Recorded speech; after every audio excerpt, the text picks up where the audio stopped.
दोस्तों, shalom, praise the Lord. प्रभु आप सबको आशीष दे, अपने अनुग्रह अपने प्रेम से भर के रखे। अक्सर हमारे दिल पे, चाहे हम खुलकर बोलें या ना बोले, कई लोग खुलकर बोलते हैं, या कई लोग अपने ही भीतर परमेश्वर के प्रति ये फीलिंग्स उनके भीतर उमड़ती है कि आखिर क्यों परमेश्वर हमारी तकलीफों को दूर नहीं कर रहा, आखिर क्यों हमारी बीमारी को दूर नहीं कर रहा, आखिर क्यों परमेश्वर हमारे जीवन पर, हमारी लाइफ में इतनी परेशानियां आती हैं, हमारी लाइफ बेहतर नहीं हो पाती है। एक प्रॉब्लम ठीक होती है तो दूसरी प्रॉब्लम आती है, एक परेशानी ठीक होती है दूसरी परेशानी आती है। हम हमेशा संघर्ष करते रह जाते हैं। हम जितना प्रभु प्रभु कहते हैं उतने ही ज्यादा परेशानियों का हम सामना करते हैं और मुश्किलों का सामना करते हैं। वाकई परमेश्वर है। अगर शैतान इतना ज्यादा हमारी जिंदगी को उजाड़ रहा है तो फिर परमेश्वर क्या कर रहा है? परमेश्वर आकर शैतानी दुष्टता को हमसे दूर क्यों नहीं करता है? क्योंकि हम प्रभु को पुकारते हैं और परमेश्वर है, शैतान है। वो परमेश्वर का सामना नहीं कर सकता है। फिर भी हमारे जीवनों में इतनी पीड़ाएं, इतनी तकलीफें क्यों हैं, जो लाख प्रार्थनाओं के बावजूद भी कुछ पल के लिए ठीक होती हैं और कुछ पल के बाद नहीं होती। कई बार तो जिंदगी ऐसी लगती है कि जैसे परमेश्वर ने हमें छोड़ ही दिया हो, और कई बार दिल करता है कि इससे अच्छा तो जिंदगी खत्म ही हो जाती, हम मर ही जाते तो ज्यादा अच्छा होता। हम कई बार तैस में आ जाते हैं और परमेश्वर के साथ झगड़ने लगते हैं। हम निराशा में इतनी गहराई में डूब जाते हैं कि उसके बाद हमें कुछ भी नजर नहीं आता है। दिल करता है कि हम मसीहत छोड़ दें, प्रभु को छोड़ दें, क्योंकि परमेश्वर का कोई इंटरेस्ट नहीं है हम पे, परमेश्वर की कोई दिलचस्पी नहीं है हम में। बहुत कुछ ऐसा है जो परमेश्वर के प्रति हमारे दिल पर भावनाएं उमड़ती हैं, या कई बार हम लड़ते हैं, झगड़ते हैं, या फिर हम कई बार सोचते हैं। वास्तविक सत्यता यह है कि हम प्रभु से प्रभु कहते हैं, लेकिन बहुत सारी चीजें हमारी जिंदगी की बेहतर नहीं हो पाती हैं। हम उस बेहतरी की उम्मीद करते हैं, लेकिन परमेश्वर से वो सेटिस्फैक्शन, हम कहेंगे कि पूरी तरह से संतुष्टिदायक चीजें प्राप्त नहीं होती, और हमारा जीवन ऐसा ही मुश्किलों के साथ, कठिनाइयों से भर जाता है। ऐसा क्यों? ये सारी वजह क्यों? और इन सारे रीजंस की वजह मैं आपको बताना चाहता हूं कि देखिए, परमेश्वर से हम हमेशा, उस महान प्रभु से, पवित्र यीशु से, उसके आत्मा की सहायता से हम बुद्धि मांगे, हम समझ मांगे। वो बुद्धि संसार की नहीं, वो विजडम संसार की नहीं, इस वर्ल्ड की नहीं, बल्कि उस हेवन की हो, स्वर्ग की हो, जो परमेश्वर के आत्मा के द्वारा हमें बुद्धि प्राप्त हो। अगर आपके जीवन से सारी मुश्किलें निकाल दी जाए तो आपका जीरो संबंध परमेश्वर के साथ होगा। वो परमेश्वर है। आपकी मेरी बुद्धि उसकी समानता में नहीं आ सकती है। परमेश्वर को सारी चीजें पता है। क्यों उसने शैतान को गुनाह के बाद, हेवन पे उसकी बगावत के बाद, उसे क्यों परमेश्वर ने नर्क में, डायरेक्ट नर्क में क्यों नहीं डाल दिया? क्यों उसे दुनिया पे हमारे सर के ऊपर छोड़ दिया? उसे नर्क में डाल सकता था परमेश्वर। बहुत सारे रीजंस हैं। मैं बहुत लंबी चौड़ी कहानी पर नहीं जाऊंगा, पर इसका एक छोटा सा हिस्सा मैं बताना चाहूंगा। हम परमेश्वर को महान परमेश्वर कैसे कह पाएंगे? कोई कड़वी चीज है, अगर हमारी जुबान पर बहुत ही कोई कड़वी चीज या कोई तीखी मिर्चा हमें लगती है, तो हम मीठे को ढूंढने की कोशिश करते हैं। मीठे की वैल्यू तब बढ़ जाती है जब कड़वा और तीखा हमारी जुबान को लगता है। और अगर तीखा हमारी जुबान को ना लगे तो मीठे की ठीक है वैल्यू है, पर गुनगुनी वैल्यू है। सबसे ज्यादा उसकी वैल्यू तब बढ़ जाती है जब हमारी जुबान जलती है, उसमें तीखा लगता है, मिर्चा लगती है, मिर्च लगती है, या कड़वापन लगता है, तो हम मिठास, मीठे को ढूंढते हैं। यही वजह है परमेश्वर को परमेश्वर जैसी महानता, और परमेश्वर को परमेश्वर कहने वाला जो एक कैरेक्टर है, एक सोच है, एक मनसा है, एक सच्ची भावना है, वो तभी उमड़ सकती है जब हमारे जीवन में दुख, तकलीफ और परेशानी और मुश्किलें होती हैं। और परमेश्वर को इंसानी कैरेक्टर सबसे ज्यादा बेहतर तरीके से पता है। यही वजह है कि शैतान हमारी जिंदगियों में कांटा चुभाता है, परमेश्वर उसे हमारी जिंदगियों में अलाउ करता है। इस दुनिया में उसे एक तरीके से एक परमिशन दी है, उसे अलाउ किया है परमेश्वर ने, क्योंकि जब शैतान शैतानियत फैलाता है तो इंसान के हृदय से सच्ची पुकार, एक कर्राहट निकलती है, एक तड़प निकलती है, आंसू बहते हैं। ये बीमारियां आती हैं, रोग आते हैं, मुश्किलें आती हैं, कठिनाइयां आते हैं, स्ट्रगल्स आते हैं, तो इंसान घुटनों के बल आता है, जार जार रोता है, सीना पीटता है। अगर आपको कोई तकलीफ, कोई बीमारी हुई है, या अभी भी कोई तकलीफ और बीमारी है, तो आप उससे पहले का जीवन, जब आपको कोई तकलीफ या बीमारी नहीं थी, उससे पहले के जीवन को याद करिए कि आपके संबंध परमेश्वर के साथ घनिष्ठ थे। कौन सी कारण ने आपके जीवन के संबंध परमेश्वर के साथ घनिष्ठ बनाए, मजबूत बनाए, स्ट्रांग बनाए? आपकी तकलीफ, आपकी परेशानी, आपकी मुश्किलें, तो आपकी मुश्किलों को कई बार आपको थैंक यू कहना पड़ेगा यदि आप मसीहत में हैं और प्रभु की ओर को बढ़ रहे हैं। परमेश्वर की जो स्ट्रैटेजी है, जो योजना है, उस योजना के अगर आप हिस्सेदार हैं तो अपने पिता पर आपको पूरा विश्वास करना पड़ेगा। और जब आप उस पर विश्वास करेंगे तो फिर आपको खामोशी के साथ उसके साथ चलना होगा।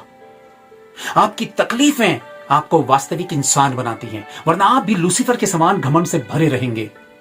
आदम के जीवन पे जब गुनाह आया और उसको ये एहसास हुआ, ये ताड़ना का एहसास हुआ, तब वो झाड़ियों के पीछे जा छिपा, वरना उसे कोई एहसास नहीं था अच्छे और बुरे का, किसी भी चीज का। उसको रियलाइज ही नहीं था सही और गलत का। ये रियलाइजेशन उसको गुनाह के बाद आया। हम ठोकर खाते हैं, हम चोटें खाते हैं, हम गलतियां करते हैं, तब हम रियलाइज करते हैं, सही गलत को हम महसूस करते हैं। अगर आपके जीवन पे ये दुख और तकलीफें नहीं होंगी तब आप कभी भी एक परिपक्व, एक मजबूत, वास्तविक मसीह नहीं बन सकते।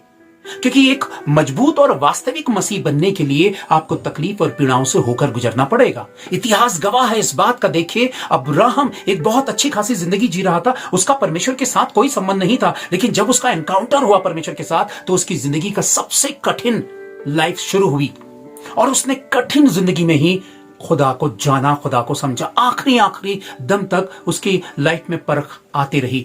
आप मूसा को उठाकर देख लीजिए, आप नूहा को उठाकर देख लीजिए, इनकी जिंदगियां इतनी आसान नहीं थी, इसीलिए बाइबल पर इनके महान नाम हैं। हम अब्राहम बहुत हैंडसम था और मूसा बहुत हैंडसम था, इतनी हाइट थी, ये पर्सनैलिटी थी, हम ये जिक्र नहीं करते हैं। उनके उन खास किरदारों के उस हिस्से को हम याद करते हैं जहां पर वो सबसे ज्यादा मुश्किलों में थे और उन्होंने अपने पिता के प्रति मान रखा। और यही बात अब्राहम को उठाती है परमेश्वर की महिमा में, मूसा को उठाती है परमेश्वर की महिमा में, या अय्यूब को उठाती है परमेश्वर की महिमा में, नूह को उठाती है परमेश्वर की महिमा में, डैनियल को उठाती है। अगर शेर की माद में नहीं होता, वो मुश्किल का सामना नहीं करता, तो परमेश्वर की महिमा उसके जीवन से होती नहीं। दरअसल है क्या कि हम डरते हैं और घबराते हैं, हम सामना नहीं करते हैं, हम परमेश्वर के पैरों में समर्पित नहीं होते हैं, क्योंकि हम दुनियावी चालाक मनुष्य हैं, हम स्वार्थी मनुष्य हैं। हम सिर्फ तभी रोना रोते हैं जब हमें जरूरत होती है, जब हमें तकलीफ होती है। लेकिन परमेश्वर को पता है वो हमसे प्यार करता है, और अगर वो हमसे अपना प्यार जाहिर करे, जैसे 2000 सालों से वो अपना प्रेम जाहिर कर रहा है, तो हमारे कानों में जूं भी नहीं रेंगती है। उसके प्यार के जाहिर करने से हमें एहसास नहीं होता। हम कहते हैं हाँ हमें भी प्यार है, और वो जो कहते हैं हमें भी प्यार है, वो प्यार बिना नमक का है, यानी कि इसमें कोई स्वाद नहीं है, उसमें कोई सच्चाई नहीं है, कोई वजन नहीं है। लेकिन जैसे ही हमारा दिल टूटता है, हमें चोट लगती है, कोई तकलीफ या कोई मुश्किलों का हम सामना करते हैं, तब हम कहते हैं कि प्रभु तू कितना सच्चा है, तू कितना प्रेमी है। हमारी सच्ची पुकार निकलती है, और इसीलिए वचन कहता है कि टूटा हुआ हृदय परमेश्वर के सामने सबसे बड़ा बलिदान है। क्यों टूटे हुए हृदय को परमेश्वर स्वीकार करता है? क्योंकि वो टूटा हुआ हृदय ही परमेश्वर के सामने सच्ची भावनाओं से समर्पित होता है।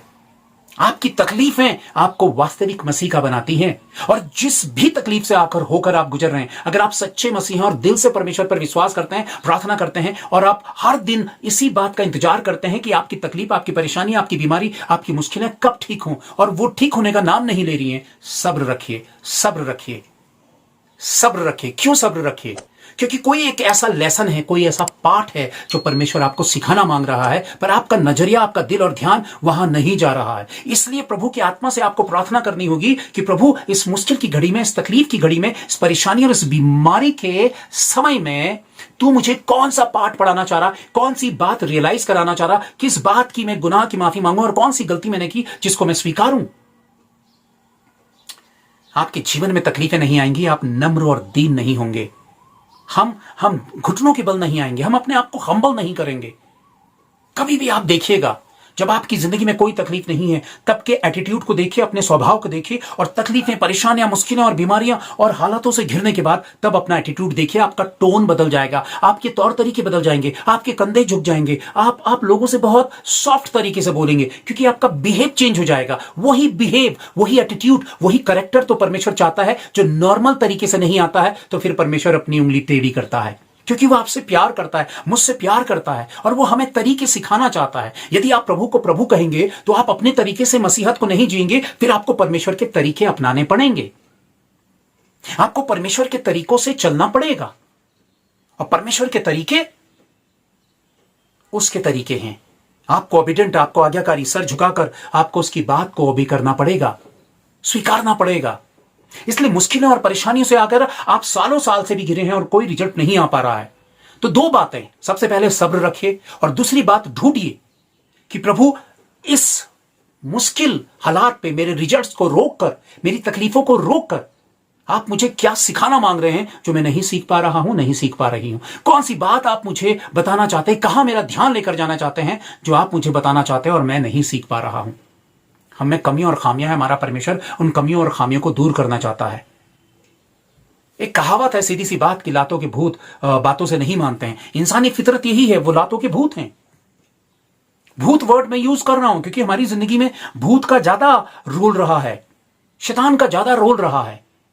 इसलिए प्रियो, ये ना सोचो, इस बात से ना घबराओ, परमेश्वर से क्रोधित ना हो जाओ, अपने भीतर कड़वाहट ना लाओ, नफरत ना लाओ, गुस्सा ना लाओ, बल्कि इस बात के लिए सोचिए कि अगर आपकी जिंदगी में ये तकलीफें हैं तो इसके पीछे परमेश्वर की वजह है।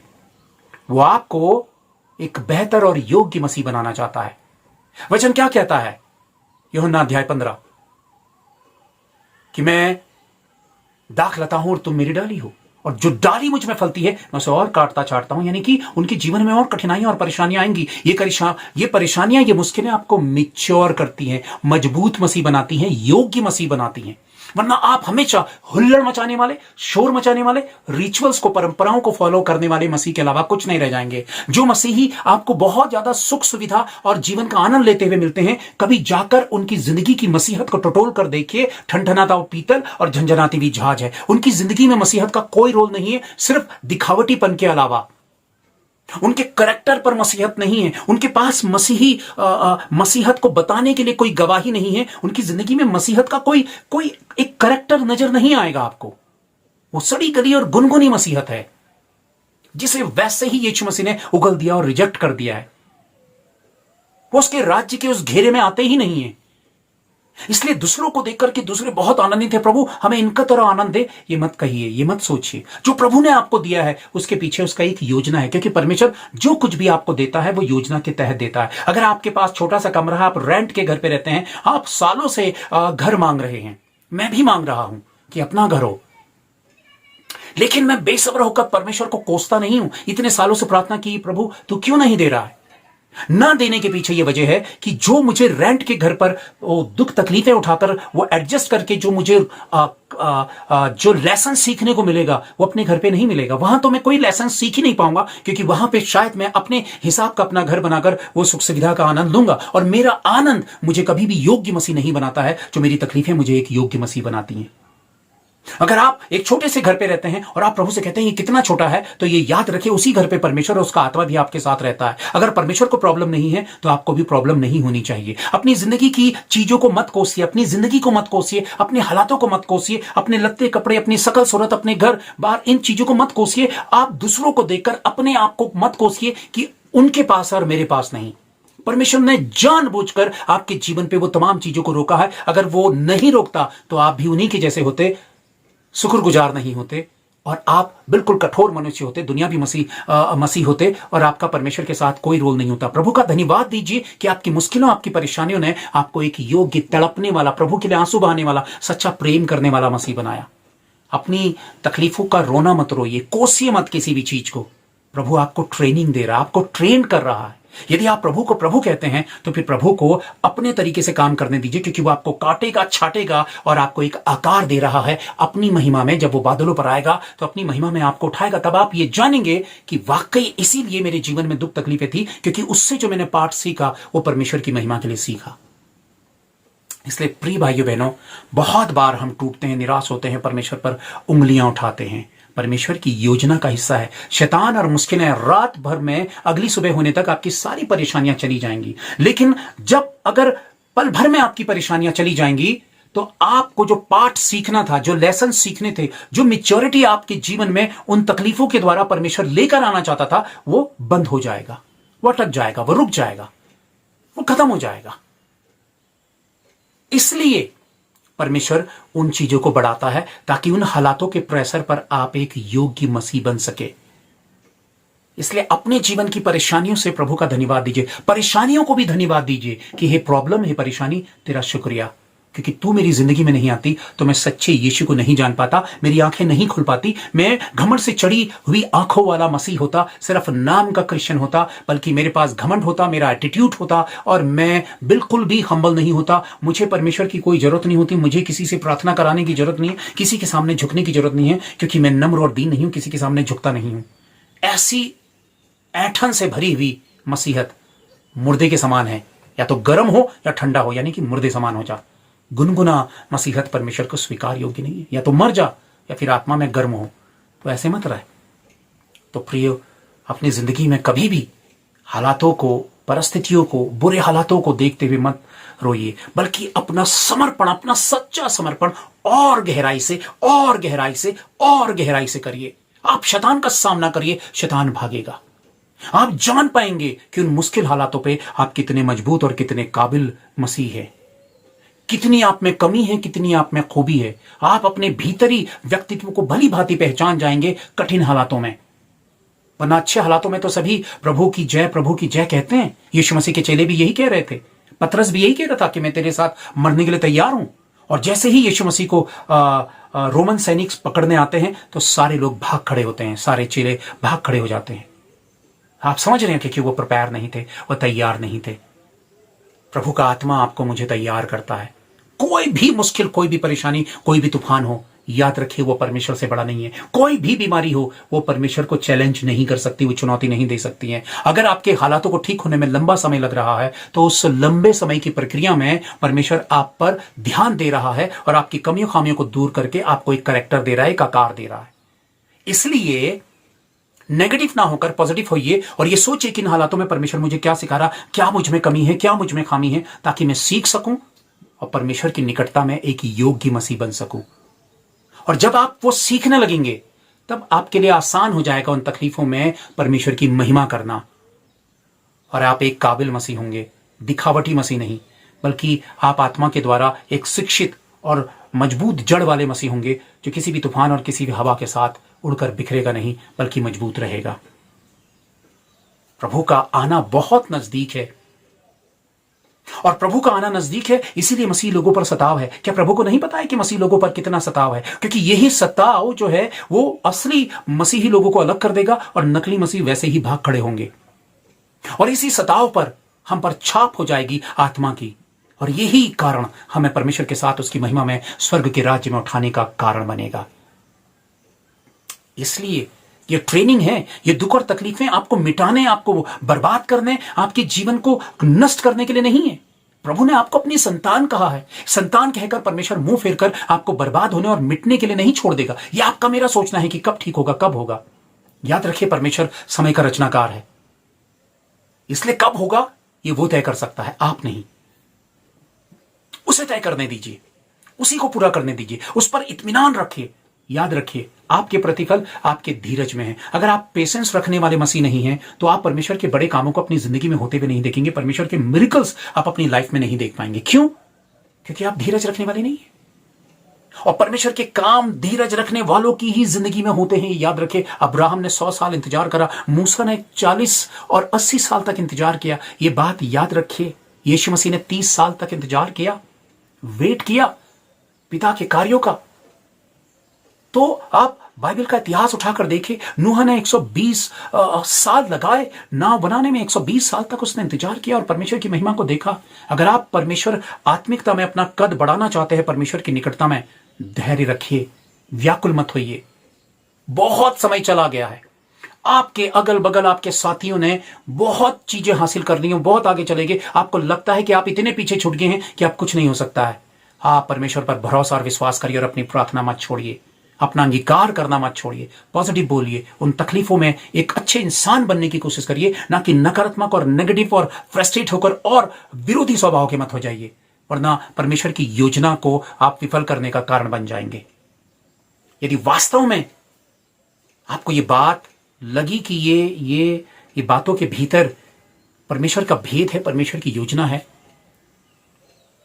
तो मैं विश्वास करता हूं कि आपके दिल और आत्मा में पहुंची होगी। यीशु मसीह राजभवन पे, राजघराने में पैदा हो सकता था। वो किंग था हेवन का, तो किसी किंग के घर पे ही वो एक रॉयल फैमिली में पैदा हो सकता था। लेकिन क्यों एक गरीब मजदूर के घर में वो पैदा हुआ?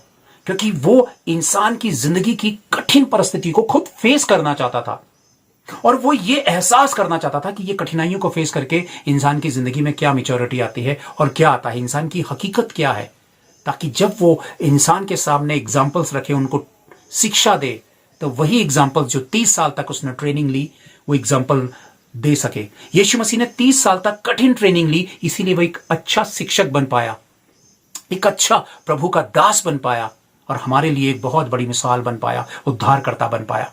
अगर आप कठिनाइयों पर हिम्मत नहीं हारेंगे, तब आप एक योग्य व्यक्ति बनेंगे, और प्रभु का काम ही है आपको योग्य बनाना। ये बातें वास्तविक तौर पर आपको अच्छी लगी, दूसरों तक जरूर पहुंचाइए। प्रभु आप सबको आशीष दे। Thank you. Praise the Lord.